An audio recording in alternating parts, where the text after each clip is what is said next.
Well, happy Friday to you on this May 23rd, 2025, Memorial Day weekend. You're taking the rest of the day off, but we are here for you today on the Rush Hour to give you all of the news you need to get home safely. And on today's episode, Britney Spears caught smoking in a private jet. Oh, the tough life of the rich and the famous. Speaking of the rich and the famous, we have updates on the end of week 2's Diddy trial. And then I chat with Leanne Newton. Leanne is a fantastic internet sleuth, commentator, and investigative journalist coming from the UK. We talk all about the bombshell news from the Justin Baldoni, Blake Lively trial. Lots of movement in the last few days as it appears as though Taylor Swift is now working with Justin Baldoni. And speaking of that, there are text messages that have been exposed by Without a Crystal Ball, and she discusses some of the texts that were taken out of context. I'm going to share all of those with you. Plus, after that, we'll talk about Donald Trump threatening 50% tariffs on the European Union. So if you like wine, you better start buying it now. And then after that, the uprising from the nation as people really feel the gut punch as 13 million Americans are about to lose their health insurance. I'll share all of those stories and more. It's all starting right now on The Rush. Well, lifestyles of the rich and the famous. Lifestyles of the rich and the famous. Britney Spears drinking, lighting up on a flight. Authorities were called. Apparently she had this private flight here, caught having a cigarette. I mean, what's the point of flying private if you can't light up in your flight? Now, I understand you got to pay the cleaning fee. It smells. But is this one of those things where they tell you it's going to take the plane down the way you need airplane mode now? Remember back in the day, they were doing 8 balls of Coke, lighting up cigarettes, Mile High Club. The stewardess were called stewardess. It was a fun time, I guess. So I've been told. I don't know. Flying today, it's like getting in a fist fight on Spirit Airlines. So either way, she'll be fine. Pray for Britney. Free Britney. All right, in other news, Jamie Foxx says Diddy didn't try to kill me. In any other universe other than this hellscape we're living in, this would be pretty crazy. But this is par for the course. Of course, after Jamie Foxx had that life-threatening, I guess it was a stroke. No one really knows what happened to him. He is now addressing the conspiracy theory that Sean Combs tried to kill him in 2023 while he suffered a serious medical emergency he later confirmed was a stroke. All right, so there you go. The actor and comedian spoke on the rumor during a Hollywood Reporter roundtable, confirming the disgraced music mogul, who is currently in the middle of a trafficking and racketeering federal trial in New York, did not try to kill him. So there's your big Diddy update for the day. If there's any other news, we'll round it up for you. To be quite honest, because there are no cameras allowed in the courtroom, it's really hard to paint a picture of what's actually going on in there. Although we are, do find it interesting. It is a marathon, and we're just done with the first leg, 2 weeks into a marathon trial. All right, so today I'm talking with Leanne Newton. As you can see here by her Twitter, I share more of Leanne Newton's content than anybody's. She does a really good job. I mean, it's a full-time job just going through her Twitter. She highlights all of the new postings, and she was actually the person who dug deep into the metadata and found out that the New York Times had metadata months before it was previously thought, to the point which her information led to being featured in the New York Times, and Justin Baldoni's team amended their whole complaint, right? They amended all of their paperwork to show that there was this information that the New York Times was actually sitting on this story for much longer than expected. So we'll get into that briefly in a minute. But first, we have Without a Crystal Ball here sharing an update. These are the text messages highlighted here by Jennifer Abel, which were taken out of context by Blake Lively. And, the whole deal is, if you have a good case, you don't need to be playing these games where you take things out of context. So Melissa asked Jen, any word on a statement? And she said, a big giant F you no. Thank effing God. We are going to war. I feel so alive. Ha ha ha ha ha. Now, here's what Without a Crystal Ball summarizes this as saying. So they're saying, Stephanie Jones claims in her motion to dismiss that Jen Abel's text, "We are going to war," was in reference to Abel taking down Jones' works. However, Jen is clearly opining that because Wayfair is refusing to put out Blake and Ryan's statement that they are going to war with them, legal war. This is specifically relevant because this is the only time Wayfair ever told Blake no, and they were finally done giving into Blake's threats. Yeah, up until then, Blake got, edits and dailies and her composer, really everything she wanted. And Blake wanted, and this is what's really interesting and ties to Taylor Swift, Blake And Ryan Reynolds wrote a statement that they wanted Justin Baldoni and Wayfair to basically admit to the set being a bad workplace and they'll do better and blah, blah, blah. And we've seen a copy of that. Why is this interesting? Well, Taylor Swift was, obviously, subpoenaed by Justin Baldoni. That subpoena was dropped because it's believed that Taylor Swift is now working with Justin Baldoni to reveal, or at least Taylor Swift's source, her father, Taylor Swift, he is your father. Scott, is that name Scott Swift? Whatever his name is, old Daddy Swift. It's been revealed that Taylor Swift was in an extortion attempt by Blake Lively to get her to have a public statement in support of Blake Lively. So it appears as though Blake Lively's head was so big, could barely fit through the door.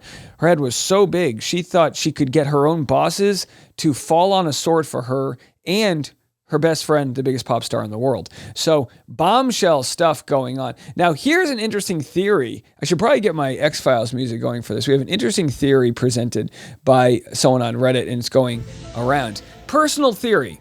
I think Taylor Swift, her PR team, and lawyers have been working with Brian Friedman for months. Traps were laid and sprung.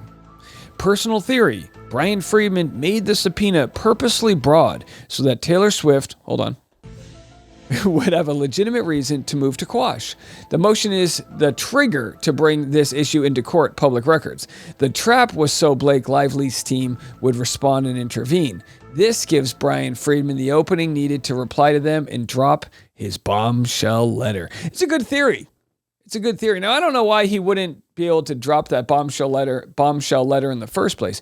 But either way, as it comes out, it seems as though this aspect of Brian Friedman's case has been in the works for a while. They knew they had a source. They didn't know if Taylor Swift's people were going to flip and support him, but they at least had a good shot at it.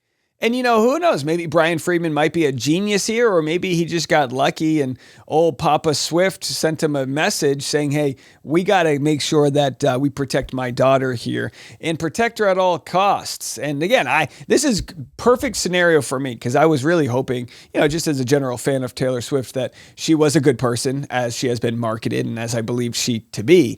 And she was just supporting her friend blindly and saying, oh yeah, that guy's a creep, whatever. And then when information came out, as it does, you realize, oh, I'm friends with the asshole. Ugh. So either way, of course, more to this story as it comes. Now, my conversation with Leanne, which is coming up next, we had right after we found out that Taylor Swift would be working with Justin Baldoni, and her insight is fantastic as she covers this from across the pond. That conversation coming next. Ladies and gentlemen, I'm so excited today to talk to amateur internet sleuth, as they call her, entertainment and legal commentator. It's Leanne Newton. How are you? Hi, I'm good. How are you? Good. You've been so reliably accurate with the information you've been sharing on Twitter, and I've spoken about you for months now, and it's our first time actually connecting. But thanks for all the work you've been doing in this case. Oh, nice. No problem. Thank you. I think you were, apart from Melanie King, you were the first person to cover the metadata find. Oh, these things just every day seems to be something new, even after several months. What got you involved with covering this case in the first place? Um, well, I have I was really looking forward to this film. I'd had been involved in a 10-year marriage, which was quite very abusive. And I knew Justin Baldoni, actually. I didn't know Blake Lively. I knew as Ryan Reynolds' husband and wife.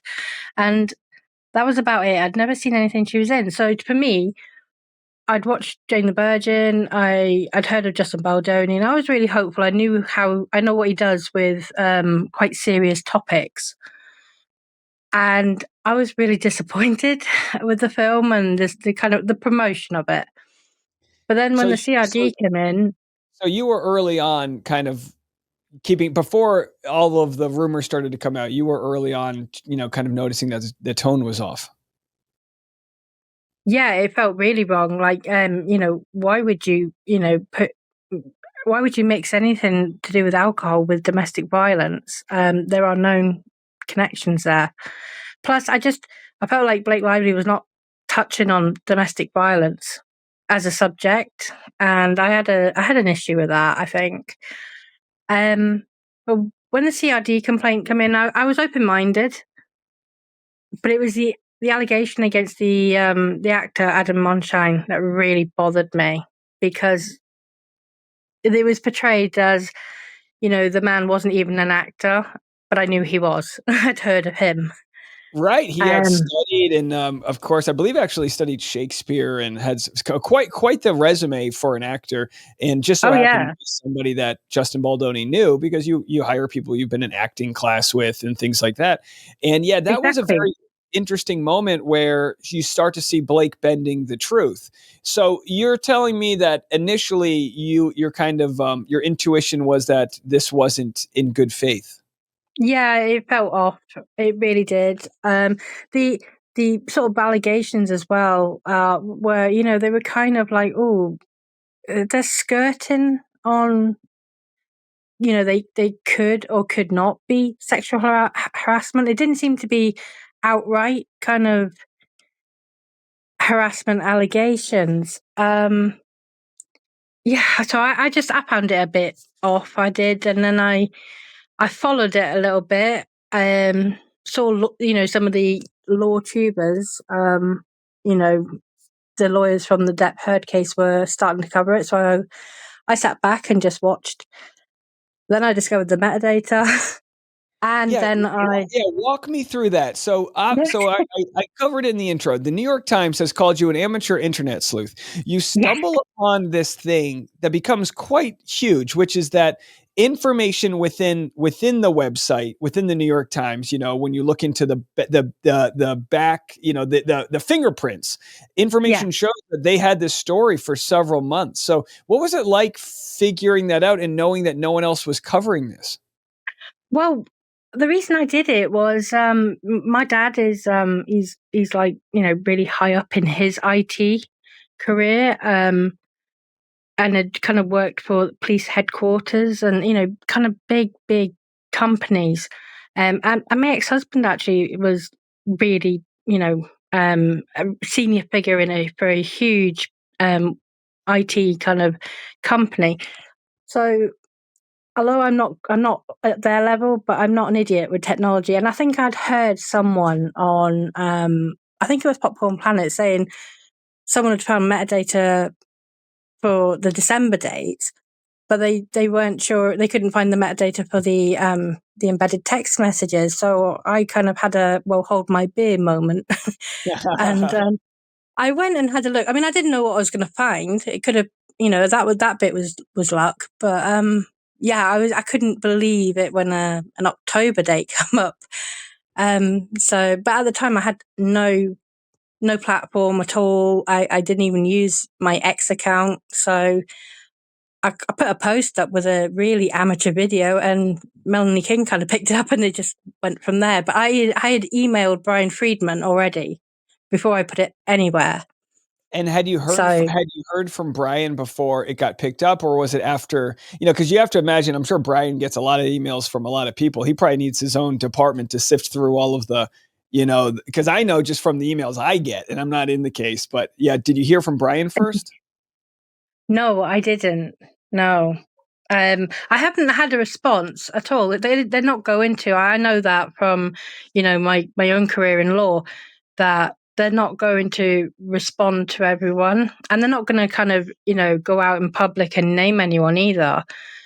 But this case is actually quite unusual in that sense because like the Depp and Heard case, they would have had a lot of tip offs.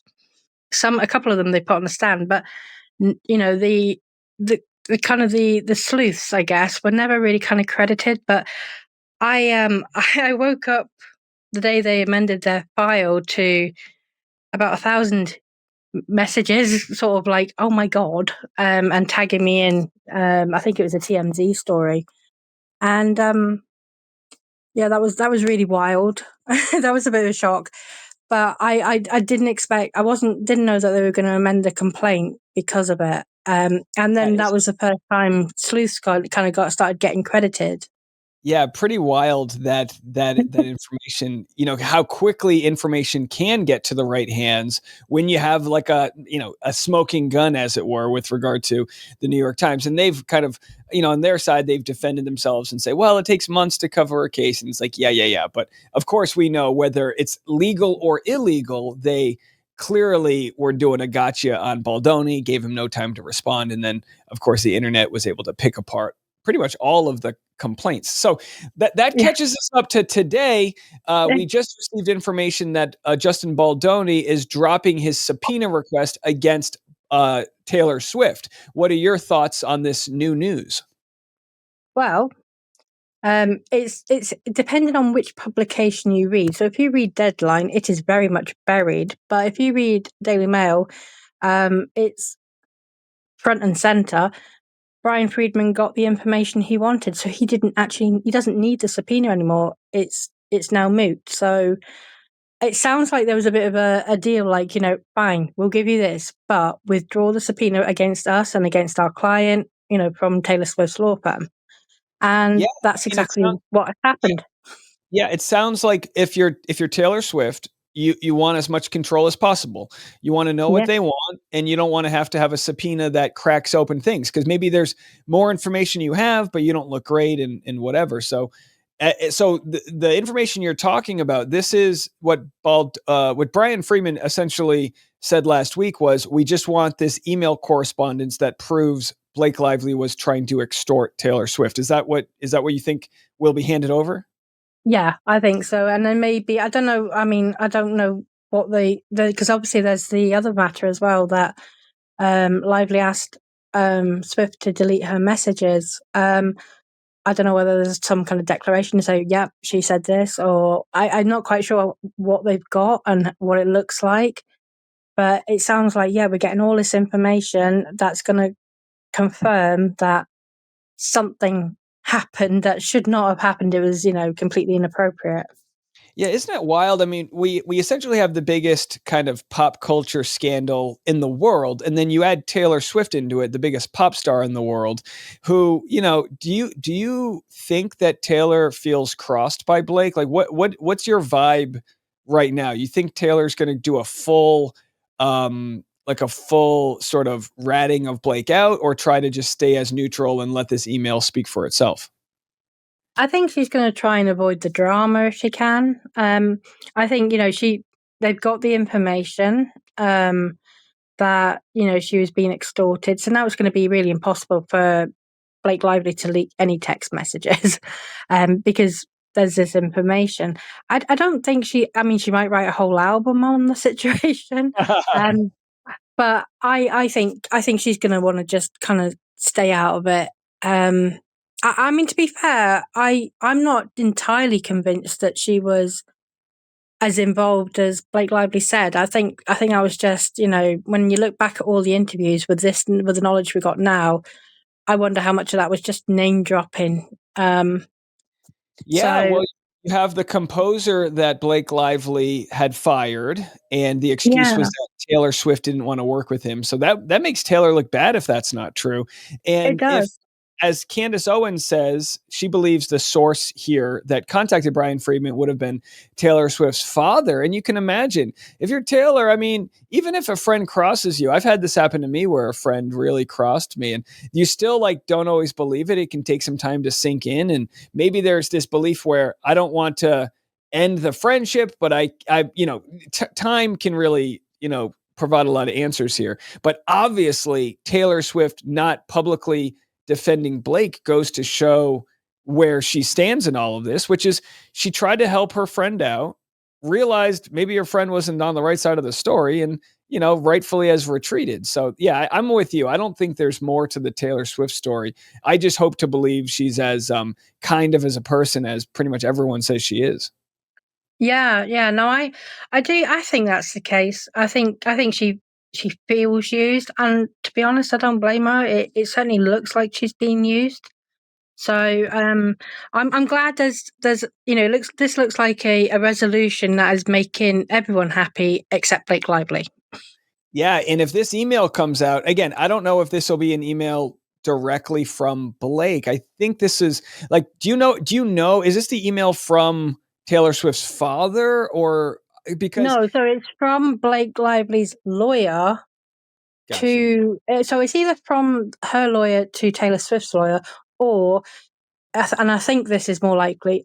It's the lawyer for Blake Lively had a phone call with Taylor Swift's lawyer, and then Taylor Swift's lawyer had the kind of forethought to follow up in writing, and kind of memorialize the conversation. And I think that's what they've got hold of. Yeah, and how bizarre! I mean, it's so bizarre that this was brought up by Brian Friedman, and they questioned him, so he signed his own affidavit, and now you have Blake Lively's team saying, "Look, this is proof that there was nothing there." So you see them kind of poking the bear here, but yeah, I guess time will tell if this email is produced or not. But it seems like it's going to be coming out sooner than later. Yeah, I mean, I was actually on I was on Zach's show about 2 hours ago with Lauren when this story dropped, so we kind of covered it then. But the statement from Blake Lively has been very much it's really strange actually, because she was like, "Oh yeah, so I supported stopping this harassment from the subpoena, blah blah blah blah," and all of this rubbish. But the vibe I got was she didn't realize that the subpoena had actually been withdrawn because they handed over the information. Right, That right, that yeah. that might be a rude awakening for her. A rude awakening indeed. Well, listen, please come call in anytime because I really love what you're doing. You got Thank your you. Twitter and your YouTube. This is like sort of you've been thrust into this world by finding your metadata. So you really have to build on this hype that you have. But you really do a great job, and I appreciate all of the education and information you've been sharing on all of this. Ah, that's no problem. Like I mean, I feel like I was expecting all of the law tube to kind of cover this, but no one's covering it. So, and I'm not covering any other cases. This one has 100% of my time, so I know it inside out. Yeah. Well, it shows. No, So yeah. yeah, you're doing a great job. So again, we'll have to see what comes next, but don't be a stranger. And thanks for calling in. I appreciate it. No, thank you. Thank you for having me. Wasn't that fantastic? Was I talking to Adele? I don't know all of the different types of British accents, but she had that Adele energy. Hello. All right. So anyhow, I hope to have Leanne back. She's great. I'll post a link in the description. Check her out on Twitter. She's got a YouTube and all that jazz. All right. Well, big news to get into tariff wise. It's not the markets are not doing well today as Trump calls for a 50% tariff on European Union starting June 1st. Now, economists basically say once you get to the 50% level when it comes to tariffs, that is absolutely not good, right? That's like an embargo. No one's like, why would you spend 50% extra to go buy a bottle of champagne when you can get some of that California stuff? So this could be good for California winemakers. Gavin Newsom's like, we got to win here. Doesn't he own a vineyard? Either way, is it good overall? I don't think these blanket tariffs are good overall with anything. Like, what are we going to, you know what I mean? Like, what are you going to tariff? They can't build Aston Martins here in the U.S., right? I mean, what will this sort of a tariff lead to new European products coming here? I don't believe so. And, but we keep on discussing like what the hell's going on with China. We're no closer to new, rules with them, 30% tariffs coming in. So keep track of your pocketbooks, folks. That's all I can say about that. Now, we've got a friend of the show here, Cliff Cash Comedy. He's been going hard in the paint. He says, Congress, one way or another, you will answer to the citizens. He's part of a movement called #WeAreTheFlood. And it's June 6th. They're going to be meeting in D.C. at 9 a.m. To peacefully protest the stripping away of all of the Medicare, Medicaid, food stamp programs, and all the other things happening. If our Congress will not fight for us, our voices will do the heavy lifting. I just wanted to send a quick message out to Congress, to all elected leaders. Here's the message, and I would appreciate if all of you would help spread this message to them. You can tag them in the video. You can send them the link to the video via email, whatever you want to do. Get it in front of your Congress member, whether they're a Republican or a Democrat. Here's the message. This fascism this white supremacist Nazi trash fascism of these country club fascist pussies, these soft-handed, pencil-armed, Josh Hawley, Marco Rubio, pussy fascist bullshit. Jesus. It's not going to last forever. Okay? It's going to end. I love when he said pencil arm, and I was like, do I have pencil arms? Like, what do I have, Sharpie arms? Hopefully real soon, but I promise you it's going to end. And here's the other thing I promise you. You will be held accountable. If you enable these fascist clown trash, you will be held accountable. The people will hold you accountable. You will fucking answer to us. I promise. There's your happy Memorial Day weekend speech. Go follow Cliff Cash Comedy if you live in the world where you don't like a bunch of rich people getting richer and the middle class and the poor class really losing their health care and benefits that they so greatly needed. Listen, I always say this, regardless of what side of the political aisle you're on, you gotta love people voicing their opinions. You gotta love watching democracy express itself. I truly mean this. No, not violently, not storming the Capitol or fighting with people, this and that, but just saying, you know what? We need to not be writing letters. We need to be showing up and yelling as you walk in there to remind you work for us. That's what Cliff is saying right now. You work for us, the people of the Rush Hour podcast and other podcasts like ours that for some reason or another have had to become a resistance podcast. We don't want to have to do this. I'd rather be talking about Dale's toes, right? I'd rather be talking about some Bravo, Scandival situation. But, when you look at yourself in the mirror at the end of the day and there aren't enough voices covering this stuff, you become one of them. And that's what we're doing here. So appreciate all of you guys. Hope you have a fantastic weekend. We will be back Monday. I know it's a holiday, but I'll make sure I got my coverage for you because I am, not everyone celebrates Memorial Day weekend. We have audience outside the country. So if you could do me the honor, if you appreciate what I'm doing, hit the subscribe button. Make sure to share with your friends. Leave a nice comment. Rate us 5-star review on Apple Podcasts or Spotify and, help us keep on continuing to grow the channel. What has been great, I'll tell you this, as we go hard in the paint and talk about real sensitive stuff, what has been great is that we continue to grow. So many people have threatened to leave the show because they disagree with opinions and this and that. But I think the longer we talk, the louder we talk, the more we show that we are on the right side of history and fighting for the common man, the common woman, the common mom, the people that need the help, that aren't being listened to and spoken for in Congress. We're here. We got you. Have a good weekend. Oh, it's Friday afternoon. Oh, how could you forget? Some people are saying, Dave, could you really sign off the episode without your signature move? All right, here's to all of our friends in Congress that are voting to take away $500 to $800 billion in Medicare support and food stamps. Everybody, throw up your middle fingers and tell them to go fuck yourself. Have a good weekend, everybody. I'm Dave Neal. This is The Rush.